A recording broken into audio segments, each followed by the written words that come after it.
It is the kind of moment that forces anyone to confront the deepest question a human being can face.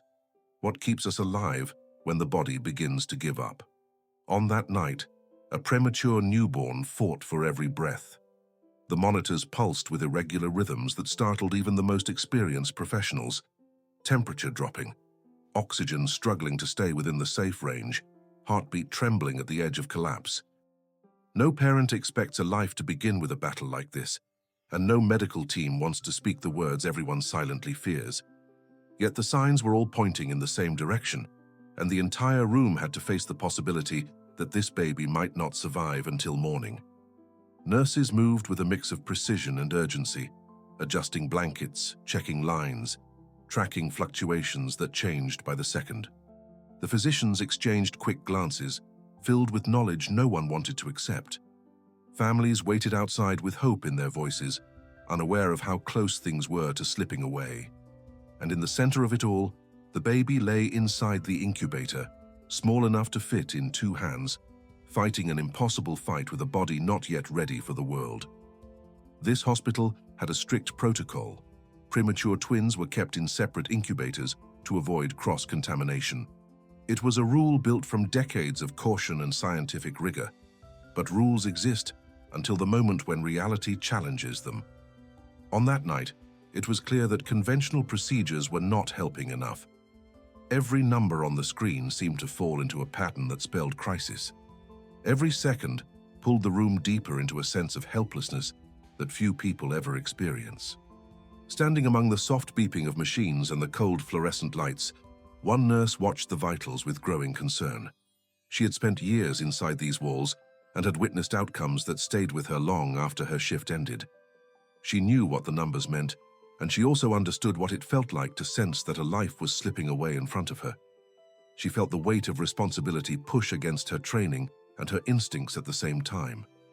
Something inside her kept insisting that there had to be another way, something beyond the technical steps she had already taken. Then came the shift in perspective that often separates routine from revelation. This nurse remembered how, in many cultures, newborns were kept together after birth, regulated by human warmth and contact long before medicine had machines to do the job. She knew she was not supposed to mix patients inside an incubator. She knew the possibility of criticism or reprimand existed. Yet she also knew that doing nothing guaranteed only one outcome. She had reached a moment where hesitation served no one. She had to act. What happened next would challenge protocols, inspire research, and create one of the most remarkable documented events in neonatal care. But before that transformation took place, the room was trapped in a painful stillness. The medical staff braced themselves for another drop in vital signs. The machines echoed a truth that no one wanted to acknowledge. Every indicator pointed toward the end. Hope felt like a luxury. Action felt like the last possibility left. This story is not about defying science. It is about expanding it. It is about understanding that the human body carries forms of intelligence and communication that machines can measure but cannot replicate. It is also about the emotional weight borne by the people who stand in front of life and death, choosing paths that might change everything. For the baby at the center of this moment, survival depended on more than tubes and monitors. It depended on a kind of connection that modern medicine had forgotten to value. The tension inside the unit deepened as the night pressed forward, and every small movement from the medical staff carried a sense of urgency that was impossible to hide. The air felt heavy, not because of the machines, but because everyone in that room understood exactly what the numbers meant. The baby's heart rate continued to dip into patterns that signaled distress. The oxygen saturation wavered in a range that made even the calmest professionals uneasy. Each fluctuation triggered a silent alarm inside the minds of those trained to interpret them. It was the kind of scenario where experience both helped and hurt. Experience gave the ability to act quickly, but it also carried the memories of cases that ended the way no one hoped. The baby's skin grew cooler, her chest rising in shallow movements that seemed to demand permission to continue. Newborns that small are fragile in ways most people never see. Their bodies are delicate ecosystems, still learning how to exist independently. Watching her struggle created a helplessness that pushed against the instinct to control the situation. The team kept adjusting equipment, recalibrating monitors, changing positions, warming blankets, and searching for anything that could stabilize her. The truth was becoming clearer by the second. The medical tools available were not enough to stop the decline. Outside the unit, the world continued as if nothing unusual was happening, which added a painful contrast for those inside. Parents walked through hallways holding coffee cups. Visitors waited near the elevators. Life went on while this tiny life seemed to slip downward in slow, measurable increments. Inside the room, the atmosphere felt suspended between two realities. On one side, clinical procedure. On the other, an emotional undercurrent that none of the textbooks ever addressed. The other twin lay in her own incubator just a few feet away, stable but unaware of the battle happening nearby. Premature twins are often placed apart for safety reasons, yet their connection begins long before birth. They share rhythms, warmth, movements, and signals during the earliest stages of existence. Separating them might be medically safe, yet emotionally disruptive, in ways medicine had not yet explored deeply in 1995. That unspoken connection hovered in the room without anyone fully acknowledging it. The nurse at the center of this moment stood almost motionless for a brief second, feeling the weight of responsibility push against her chest. The monitors kept repeating their warning. The pacing of the numbers created a rhythm that pulled her attention into a tunnel where only two things mattered: the baby's survival and her growing conviction that the standard approach was not enough.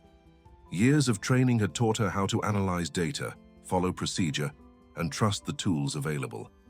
Yet nothing had prepared her for the emotional clarity that washed over her at that moment. The instinct she felt was not vague or impulsive. It was precise, sharp, and rooted in something deeper than protocol. She knew the doctors were running out of options. She knew the decline was not slowing. She also knew that the situation demanded a kind of decision most people never have to make. She understood the risks of breaking the rules both professionally and medically, but she also understood the risk of doing nothing. The baby's numbers had passed a threshold where staying within the lines of procedure could cost her the only thing she had left: time. The nurse looked at the incubator containing the stronger twin and felt a sudden clarity. The thought was daring in a setting defined by rigid guidelines, yet it felt like the only thought that made sense. She remembered cases, stories, research from other countries, and the simple truth of human biology. Skin-to-skin contact had saved newborns before, not through magic, but through warmth, regulation, and the primitive intelligence of the human body. Inside that tense neonatal unit, the conflict was not just medical, it was deeply human, shaped by invisible psychological forces that influence every decision under pressure. While the official protocol kept the twins separated, the nurse stood in the narrow space between professional obedience and an instinct that refused to quiet down. Underneath her uniform, behind every calculation she had been trained to respect, her mind was wrestling with a set of psychological drivers far older than the machines surrounding her. Her need for autonomy pushed against the rules, urging her to think beyond the script. Her self-esteem driver, shaped by years of experience, reminded her that she had saved babies before by trusting her knowledge and intuition. The rising panic in the room activated her avoidance driver, not in the sense of fleeing, but in avoiding the one outcome she could not emotionally accept: losing the child while she still had an option untried. The approval driver whispered warnings of what could happen if she broke protocol, but it was overpowered by her intimacy driver, the instinctive need to protect, to nurture, to respond to a human life in distress. The clinical environment may have demanded detachment, yet her expressiveness driver kept revealing her concern through her body language, her breath, the tension in her hands. The people driver reminded her that this was not a case number. It was a person, a newborn with a sister only inches away. The transference driver stirred memories of moments when she had been able to comfort others simply by being present. And beneath all of that, her quiet power driver insisted that real leadership sometimes means choosing the harder path, the one no algorithm or machine could calculate. These forces created a psychological storm that converged into a single moment of clarity. She understood the science. She respected the rules. She knew the risks. Yet every internal signal pointed her toward the one action medicine had overlooked: human connection. The contradiction grew sharper as she watched the monitor dip again. The numbers were undeniable. The established approach was failing, and the cost of inaction was rising. Instinct pushed upward with a strength she could no longer justify ignoring. The nurse was no longer choosing between right and wrong. She was choosing between protocol and possibility. It became clear that if she stayed inside the lines drawn by procedure, the night would end the way the monitors predicted.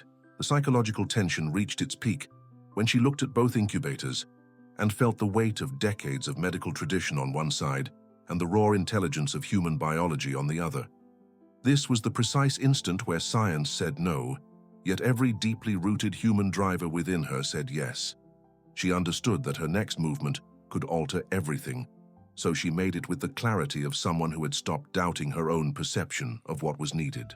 The room felt suspended in a tension so dense it seemed to press against the walls. Every breath from the medical team was measured, every movement tight with caution, and every number on the monitors carved a quiet threat into the air. The nurse stood between both incubators, aware that what she was about to do did not exist in any manual, lecture, or training module she had ever completed. The contradiction she had wrestled with moments earlier now demanded resolution. With each step toward the other incubator, she crossed an invisible line between compliance and courage. There is a point in every crisis when responsibility shifts from protocol to personhood. She felt that shift in the center of her chest. Every psychological driver that had stirred inside her earlier now converged into a single quiet certainty. The rules were clear, but so was the reality. The traditional approach had reached its limit. The monitors made that painfully obvious. What she carried in her arms was not a risk. It was a chance. A slim one, but the only one left. She lowered the stronger twin into the incubator of her sister, positioning her with the careful precision of someone who understood exactly what was at stake. The medical team watched with a mixture of shock, disbelief, and the kind of hope people rarely allow themselves to feel in a setting like this. The decision was irreversible now. The moment lived outside the protection of hospital guidelines and inside the raw territory of human instinct and scientific possibility. The fragile twin lay almost motionless, her breaths shallow, her skin visibly cooler than it should be. The nurse placed the other baby beside her, turning each tiny body so their skin touched. She watched closely for any sign of distress, prepared to intervene immediately. Then something happened that no graph or textbook could capture. The stronger twin shifted, pressing her small body closer, extending an arm that rested across her sister with an unmistakable protective instinct. It was a gesture that bypassed every barrier of science and went straight into the heart of what it means to be alive. The nurse felt the weight of the moment settle into the room. The rule had been broken, the action had been taken. Now all that remained was to witness the consequences. The staff leaned in, eyes fixed on the monitors, waiting for the first signal that would confirm whether this decision was a mistake or the breakthrough the night was leading them toward. The moment the babies touched each other, the entire room shifted its attention from fear to possibility. No one spoke, not because silence was required, but because what was unfolding demanded total presence. The medical team watched as the stronger twin adjusted her tiny body, settling into the space beside her sister, as if she understood exactly why she had been placed there. Her arm, impossibly small, yet filled with an instinct older than any protocol, came to rest across the fragile chest of the twin who had been fading for hours. It was not a dramatic movement. It was natural, fluid, and deeply intentional in a way that defied explanation. For a few seconds, nothing changed. The monitors continued their irregular pattern, reminding everyone how close they were to the edge. The nurse kept her hand near the incubator, ready to separate them if anything worsened. Her heart raced in conflict with her training, but she could not ignore the sense that she had acted in alignment with something profoundly true. She watched the babies with the focus of someone trying to witness the exact moment when fate might shift. Then, quietly, the first change appeared. It was subtle, almost unnoticeable, but unmistakably real. The fragile twin's breathing deepened by a fraction. The nurse leaned in, eyes narrowing with a seriousness that had nothing to do with anxiety and everything to do with recognition. The shallow rise and fall of the newborn's chest became slightly steadier. The temperature reading on the monitor lifted by a small degree. It was the kind of change that could easily be dismissed as coincidence, yet the timing made it impossible to ignore. Seconds turned into a full minute, and the room tightened around the growing evidence that something extraordinary was happening. The oxygen saturation, previously unstable, began to form a smoother pattern. The heart rate, once erratic and dangerously low, started showing a rhythm that held steady for longer intervals. Every professional in that room understood the difference between statistical fluctuation and true physiological response. This was not noise on a graph. This was the body of a dying baby, responding to the warmth, weight, and presence of her own sister. The shift continued, slow but undeniable. Skin-to-skin contact transferred heat more efficiently than the incubator had managed. The fragile twins' muscles relaxed in a way that signaled reduced stress. Each reading on the monitors told the same story. Her systems were regulating themselves with a coherence that had been absent all night. The medical staff exchanged glances that carried the kind of astonishment people remember for the rest of their careers. The nurse felt a complex mix of relief and disbelief rise inside her. She had acted against procedure, yet what she was witnessing validated every instinct that had pushed her toward that choice. The room felt different now, as though the energy had shifted from fear to reverent attention. The incubator was still filled with tubes, sensors, and technology designed to sustain life. Yet the most powerful force in that space was the silent intelligence of touch. What the staff was witnessing would soon become a landmark moment in neonatal care, a demonstration that would challenge long-standing assumptions about premature infants. In that quiet room, the truth was becoming clear. The fragile twin was not recovering by chance. She was responding to something profoundly human, something rooted in the earliest blueprint of connection. The room leaned in as if every person inside it had become part of the same heartbeat. The monitors, once chaotic and unpredictable, began producing patterns that made the staff question whether they were seeing what they thought they were seeing. The fragile twins' heart rate, which had hovered near the threshold of collapse, now formed stable intervals. Each beat gained a little more strength, and each breath drew in a little more air. What had been a downward spiral for hours was now turning upward with a momentum no one could attribute to standard intervention. The change was not sudden. It unfolded with the steady precision of a body remembering how to live. The nurse studied every number with the focus of someone who understood the magnitude of the shift. As the minutes passed, the fragile twins' oxygen saturation climbed into a safer range. The jagged dips smoothed into a clean curve. A sense of cautious hope settled over the room. Doctors who had prepared themselves for the worst now found themselves watching data that challenged everything they had expected.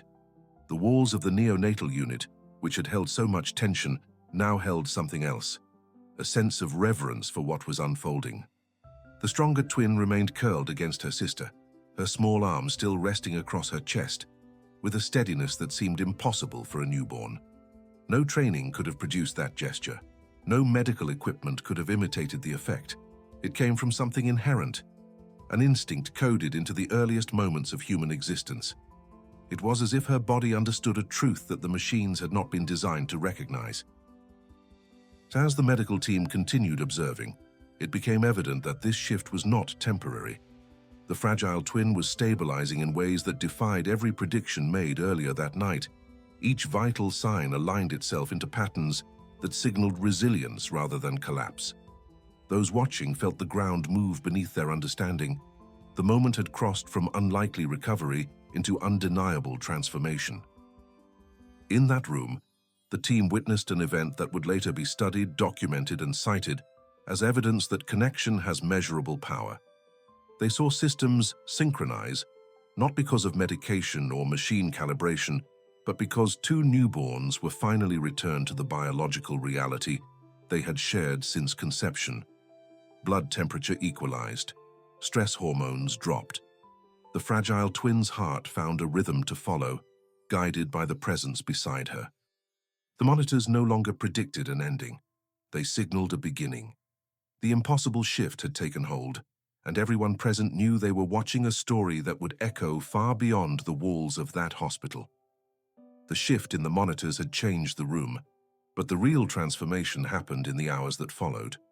What had begun as an act of instinct was now producing undeniable, measurable results. The fragile twins' vitals continued to stabilize through the night. Was this a singular event, or a clue pointing to a deeper truth about human physiology? Why did the fragile twin respond with such precision to the presence of her sister?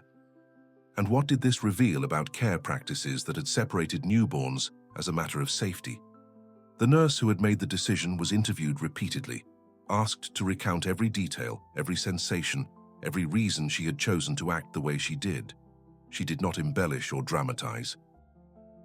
What had begun as an isolated act inside a dimly lit unit turned into a phenomenon that captured global attention. Doctors from around the world began studying the case, coining a term that would echo across neonatal care: the rescuing hug. It was more than a headline. It was a challenge to assumptions that had shaped decades of medical practice. What they found was a pattern that resonated with emerging research in developmental physiology and neurobiology. Human bodies, especially newborn ones, respond to connection in ways that machines cannot replicate. Regulation does not happen in isolation. The body synchronizes with warmth, contact, and presence in ways that had been undervalued for far too long. In the months that followed, the case of the twins became a reference point for skin-to-skin care. It validated approaches that had existed on the margins of medicine, practices used in parts of the world where technology was limited and human touch became the primary tool for survival. The event made it clear that these methods were not primitive. They were biologically intelligent. They were rooted in evolutionary design, and now they had measurable scientific proof. Hospitals began updating protocols, reconsidering separation policies, and integrating practices that prioritized contact as a core component of stabilization. The shift was not merely procedural, it was philosophical. Medical staff began training with a new emphasis on understanding human connection as part of treatment, not an accessory to it. Nurses were encouraged to trust their instincts when appropriate, recognizing that intuition is often a reflection of repeated, embodied knowledge rather than emotional impulse. The case became a cornerstone example of how compassion and clinical judgment can coexist without contradiction. International journals published extensive analyses documenting how this single act of placing two newborns together initiated a cascade of physiological benefits: heart rate coherence, temperature regulation, respiratory synchronization, reduced stress markers, stable oxygen saturation. These findings were not presented as a miracle. They were presented as a realization that modern medicine had drifted away from an essential truth. Humans are designed to survive together, not apart. This was the unseen consequence of that night. The nurse who acted out of instinct did more than save one life. She reintroduced a principle that had been overshadowed by machinery and procedure. Her choice illuminated a gap in the medical system and invited institutions worldwide to rethink and redesign how they approached the care of premature infants. What began as a moment of desperation became a catalyst for global change. The rules that once enforced separation gave way to protocols that recognized the biological necessity of connection. And every newborn who benefited from skin-to-skin stabilization in the years that followed carried within their survival the legacy of two tiny twins who taught medicine something it had forgotten. Years passed, and the memory of that night settled into the hospital's history as one of its most defining turning points. Yet the deepest proof of what happened did not live in charts, photographs, or conference presentations. It lived in the two girls who grew from the fragile newborns, once curled together inside a single incubator. Their lives became the silent continuation of a story that had started with a fight for survival and transformed into a testament of what connection can create. As they grew older, their bond carried a quality that those around them could sense even without knowing their history. They moved through childhood with a closeness that stood out in ways difficult to describe. It was not simply the connection expected of twins. It held the weight of a moment their bodies remembered more clearly than their minds. A moment when one heartbeat steadied because it found another to match. A moment when warmth carried life from one small chest to another. A moment when survival depended not on a machine, but on a touch. Teachers noticed how the girls supported each other without needing to speak. Family members observed how one became alert whenever the other was distressed. Their relationship held a quiet intelligence, a sensitivity built from a beginning that refused to let go of either of them. What they had experienced inside that incubator became an imprint that shaped their lives far beyond the walls of that hospital. As adolescents, they learned about their birth story. The nurse who made the decision still remembered them and explained the events with the clarity of someone who had never forgotten the stakes of that night. Hearing the story did not shock them. Instead, it felt like recognition. Something about the narrative aligned perfectly with the intuitive sense they had always carried about each other. They understood why certain moments between them felt deeper than normal sibling closeness. They understood why their instincts often aligned without explanation. Their connection had not begun in childhood. It had begun in crisis, in warmth, in survival. Their story continued to be referenced in neonatal courses, medical seminars, and hospital orientations. Yet the most powerful continuation unfolded quietly in their everyday lives.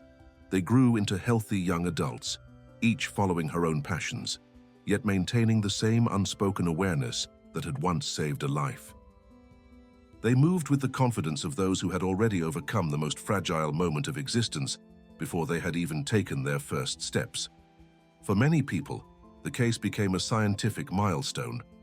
For the twins, it remained a simple truth. They survived together because they arrived in the world as two parts of one beginning. Their presence became living evidence that human connection is not an abstract idea. It is measurable, tangible, and powerful enough to alter the course of a life. Their story did not end in a hospital room. It continued through every moment they grew side by side.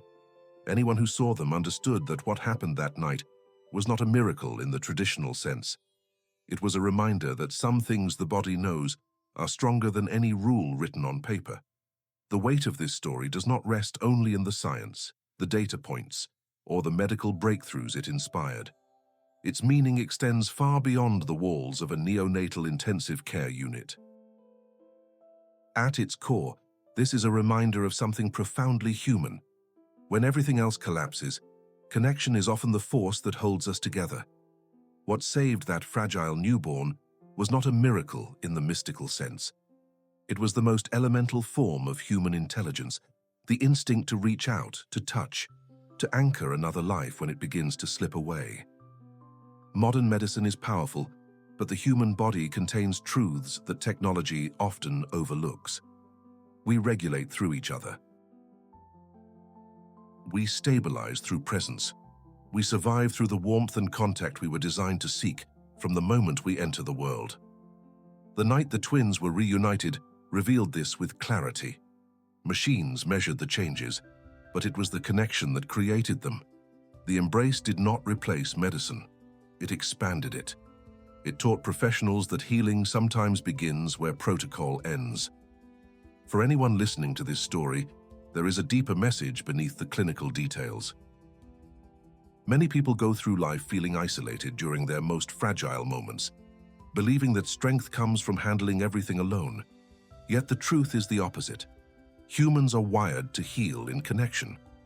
We are built to respond to closeness, to steady ourselves through the presence of others, and to find balance when someone else offers warmth during the moments that threaten to break us. This story stands as a reminder that survival is not always a solitary act. Sometimes the difference between breaking and enduring is a single gesture made at the right moment.